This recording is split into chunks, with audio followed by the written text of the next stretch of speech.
Bem-vindos a mais uma aula de pura alegria, diversão e entretenimento. Eu sou o professor Jefferson Comin e hoje a gente vai falar sobre aminoácidos, tá? Na verdade, essa é uma aula que eu dividi em algumas partes. A gente vai falar sobre proteínas nas próximas aulas, tá? Proteínas e aminoácidos. Só que hoje eu vou me ater mais a falar sobre os aminoácidos, tudo bem? Antes da gente prosseguir, não esquece de se inscrever no canal e de também deixar o seu joinha. Então vamos nessa!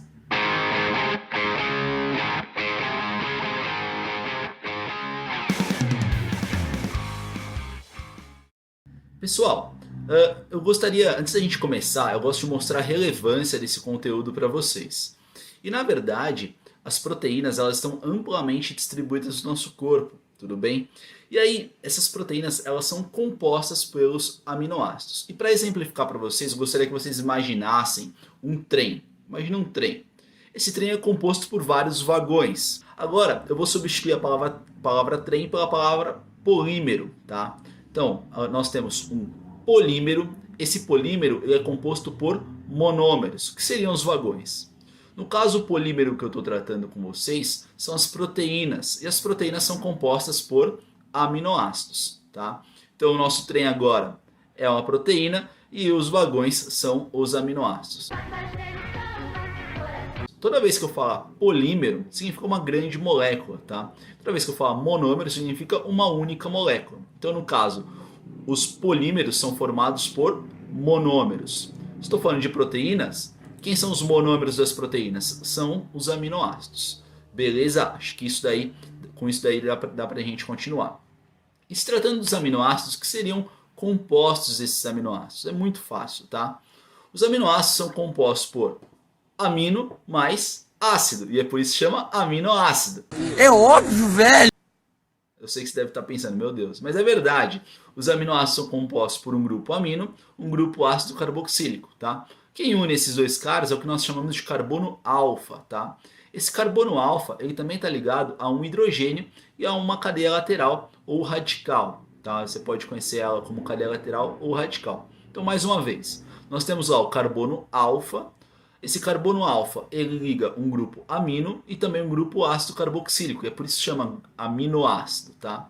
Esse carbono alfa também está ligado a um hidrogênio e está ligado a uma cadeia lateral ou radical, tanto faz como você vai chamar, pode ser cadeia lateral ou radical. O que diferencia um aminoácido do outro é justamente a cadeia lateral, tá? Esse radical que vai diferenciar um aminoácido do outro, tá? O mais importante é saber que vocês podem encontrar algumas partes desse aminoácido ionizadas. Quais são essas partes? O grupo amino pode estar ionizado ou não, tá? Então você pode encontrar como NH3+, ou NH2+, só.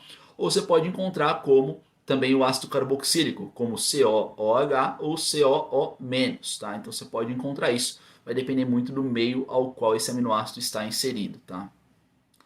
E aí, se tratando da cadeia lateral do radical, é que justamente essa parte do aminoácido, essa estrutura que vai diferenciar um aminoácido do outro.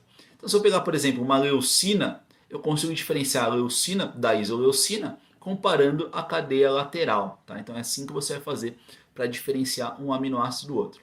Ah, uma coisa que eu esqueci de falar foi que tem um grupo amino e o grupo ácido carboxílico.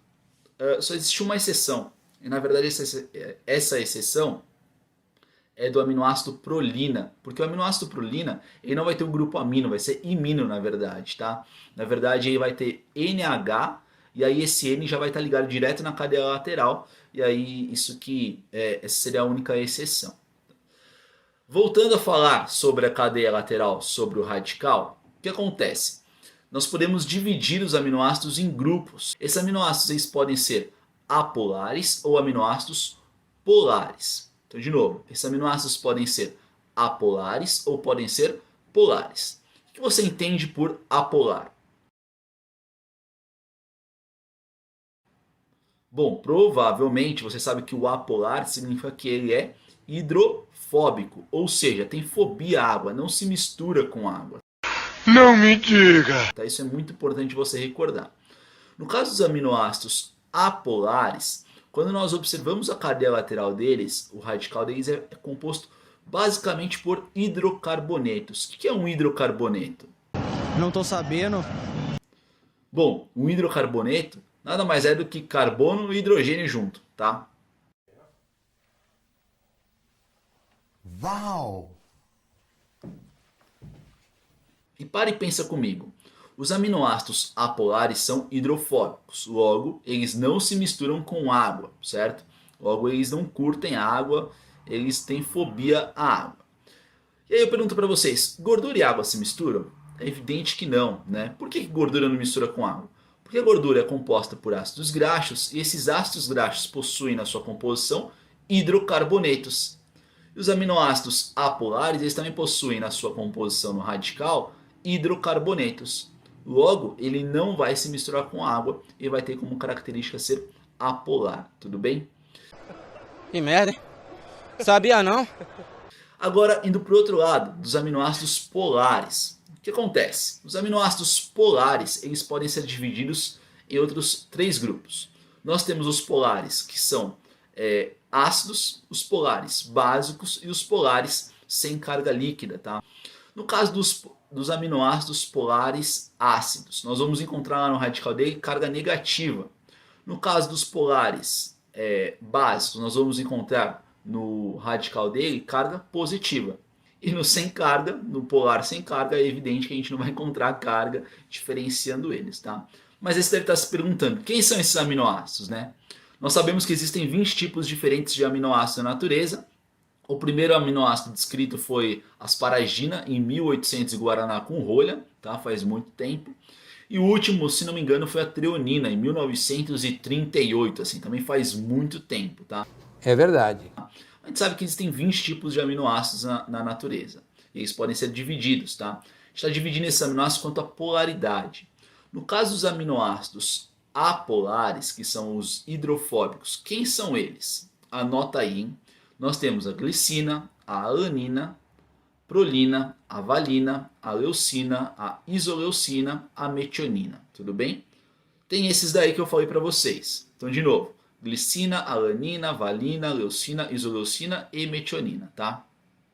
Só que a gente também pode encontrar aminoácidos apolares e dividir eles quanto a uma característica da cadeia lateral. Eles são aromáticos, tá? E quem são eles? São só três, isso é fácil, hein? É a tirosina, muito importante, por exemplo, para você sintetizar hormônio T3 e T4, tá? Nós temos o triptofano, relacionado lá com a serotonina e também a melatonina, obviamente. E nós temos, por fim, a fenilalanina. Tá? No caso dos aminoácidos polares básicos, quem vão ser eles? Nós temos só três: lisina, histidina e a arginina. Tá? São só três os aminoácidos polares básicos, que têm carga positiva lá. Quanto aos aminoácidos polares ácidos, que vão ter uma carga negativa, nós temos o aspartato e também o glutamato. E no caso dos aminoácidos lá sem carga líquida, né, que se fala, nós temos 5: serina, treonina, cisteína, asparagina e a famosa glutamina. O pessoal da maromba aí sabe do que eu estou falando, tá? Outra característica dos aminoácidos é que provavelmente você já leu, provavelmente quando você entra em loja de suplemento você vê isso, L-leucina, tem a letra L antes. Ou então até com outras moléculas, você já deve ter visto L ou D antes da molécula. Né? O que acontece? Nós podemos dividir os aminoácidos quanto à isomeria ótica. O que é isomeria ótica?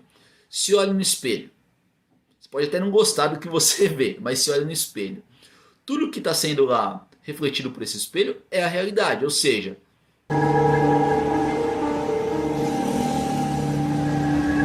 é tudo exatamente igual. Só que se você for ver, tem uma duplicidade aí nas imagens. O que acontece com o D e o L das moléculas? Na verdade, o D pode fazer referência à palavra dextrógeno e o L à palavra levógeno. Indo mais para um conceito de física, o D significa as moléculas dextrógenas, teoricamente, elas vão desviar um feixe de luz para o lado direito e as levógenas para o lado esquerdo. Só que se tratando de aminoácidos, isso foi descrito primeiro também em 1800 em Guaraná com rolha, sei lá, Yakult Refil. Não, que isso não existe até nem hoje, né? Daria uma grana Yakult Refil. Daria uma grana, daria pra ficar rico. Bom, Faz muito tempo, sei lá quando, tá? Tem um rapazinho lá, Fischer, que acabou descrevendo esses aminoácidos. Todos os componentes dos aminoácidos eles giram em torno do tal do carbono alfa, tá? Que a gente pode chamar ele então de carbono quiral. E dependendo do posicionamento desses componentes, nós podemos dividir eles em D ou L. E aí esse D ele foi devido às características desses aminoácidos serem semelhantes à do gliceraldeído, um tipo de açúcar, tá? E qual que é a relevância disso tudo? Provavelmente você passar em alguma prova e por isso que você está assistindo aqui. Ai, que burro, dá 0 pra ele. Essa disso tudo. A maioria dos seres vivos, eles apresentam moléculas, aminoácidos na forma D, tá? Na forma... Errei. Eu errei. Errou. Errou feio, errou rude. Bom, e aí você deve estar pensando, qual que é a relevância de eu saber se é dextrógeno, ou levógeno, DL, gliceraldeído? Na verdade, o gliceraldeído você não precisa saber agora, tá? Só lá na frente que a gente for falar mais de carboidratos e também de metabolismo. Mas a grande relevância de saber sobre tudo isso é que a maioria dos seres vivos, exceto algumas bactérias, vão possuir esse aminoácido na forma L, tá? E é por isso que quando você entra na loja de suplementos, você olha lá, L-leucina, tá? Então nós vamos ter lá na forma L, no caso dos aminoácidos, claro. Algumas bactérias podem apresentar esse aminoácido na forma D, tá? E alguns antibióticos também. E aí, uma outra divisão que a gente pode ter quanto aos aminoácidos é dividir eles entre essenciais e não essenciais, tá? E é muito mais relevante do ponto de vista nutricional. O que significa um aminoácido essencial? Um aminoácido essencial é um aminoácido que você não produz, você não sintetiza, tá? E o aminoácido não essencial é um aminoácido que você é capaz de sintetizar. E aí o que eu gosto de falar para os alunos para que eles não errem? Um aminoácido essencial é essencial você consumi-los, logo você não os produz. Uau! O aminoácido não essencial não é essencial você consumir, porque você consegue produzir esse tipo de aminoácido. Mais uma vez, o aminoácido essencial você não consegue produzir, logo é essencial você consumir. O aminoácido não essencial você consegue produzir, logo não é essencial você consumir, tá? E aí quem são esses caras? No caso dos aminoácidos essenciais, nós temos lá a isoleucina, a leucina, a lisina, a metionina, a fenilalanina, treonina, triptofano, valina e por fim a histidina. E tem uma peculiaridade da histidina que eu já vou falar para vocês. No caso dos aminoácidos não essenciais, nós temos a glicina, alanina, serina, cisteína, tirosina, o aspartato, o glutamato, a arginina, a histidina de novo, a asparagina, a prolina e a glutamina. E aí provavelmente você deve estar pensando o seguinte: por que a histidina está classificada como essencial e não essencial?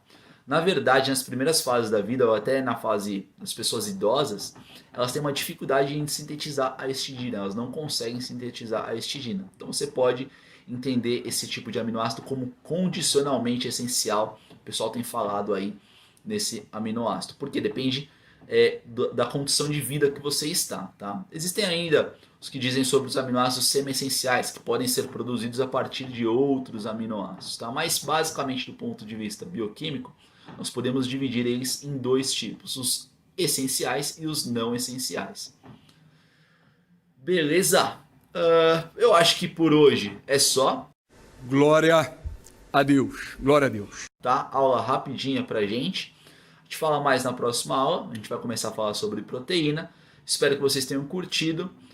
Não esquece de se inscrever, deixar seu joinha e também comentar aí na minha aula, na nossa aula, ou melhor, na nossa aula. Eu vou ficando por aqui e um grande abraço para vocês. Até mais!